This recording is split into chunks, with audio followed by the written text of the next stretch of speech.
पढ़तानी नौवा में रहतानी गौवा में टेंशन भइल रहता।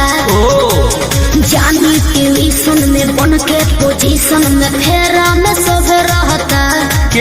बनी काचे अभी हम न जानो देख डरे लगी हो कि ढोढ़ी में पानी तोहरा लागी हो जानू मुझे हो जवानी तोहार चढ़े लागी हो सोना कि ढोढ़ी में पानी तोहरा और लागी हो जानू मुझे हो जवानी तोहार चढ़े लागी हो।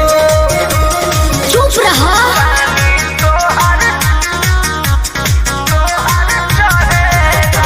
Music by Arya Sharma.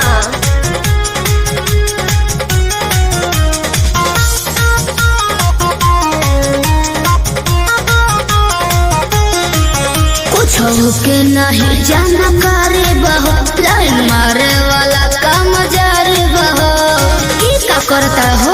अरे कॉल लेवे दे ना हो धीरे धीरे जान जइबू हो का जहिया उल्हा फान जइबू हो।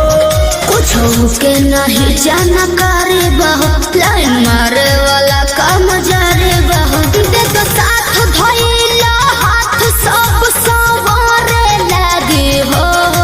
सुन कि ढोढ़ी में पानी तोहरा और लागी हो बुझी बुझी हो जवानी तोहार चढ़े लागी हो कि ढोढ़ी में पानी तोहरा और लागी हो जानू बुझी हो जवानी तोहार चढ़े लागी हो।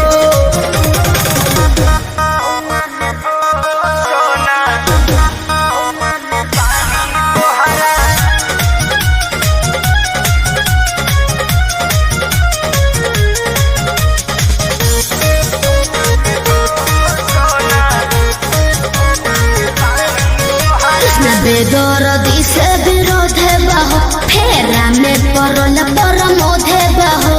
ये तो सच बोली हो।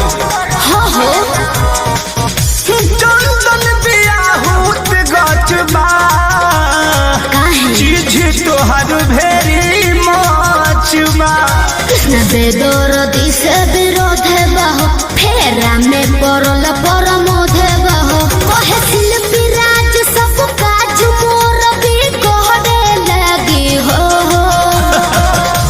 ऐसा बात बा हाँ जी कि ढोढ़ी में पानी तोहरा और लागी हो जानू अच्छा मुझे हो जवानी तोहर चढ़े लागी हो ओ कि ढोढ़ी में पानी तोहर और लागी हो जानू बुझी हो जवानी तोहर चढ़े लागी हो। पढ़तानी नौवा में रहतानी गौवा में टेंशन भइल रहता। जानी ट्यूशन में बन के पोजीशन में फेरा में सब रहता। बनी काचे अभी हम न जानो देख डरे लगी हो कि ढोढ़ी में पानी तोहरा और लागी हो जानू मुझे हो जवानी तो। हेलो दोस्तों, कैसे हो? नमस्कार। आप लोग जानते ही हैं कि हम विक्की भोजपुरिया के टीम से बोल रहे हैं। दोस्तों, हम लोग ये वीडियो इतना मेहनत से बनाते हैं, आप लोग एक लाइक भी नहीं करते और तो और एक शेयर भी नहीं करते हैं दोस्तों। और रही बात चैनल को सब्सक्राइब करने की, उसकी तरफ तो देखते भी नहीं है दोस्तों। मेरी अनुरोध है आपसे, विनती है दोस्तों, मैं आपकी छोटा भाई के ही हैसियत से बोल रहा हूँ दोस्तों। हमारे वीडियो को लाइक और शेयर और सब्सक्राइब करना नहीं भूले दोस्तों। गुड लक दोस्तों। आइए चलते हैं फ्लैश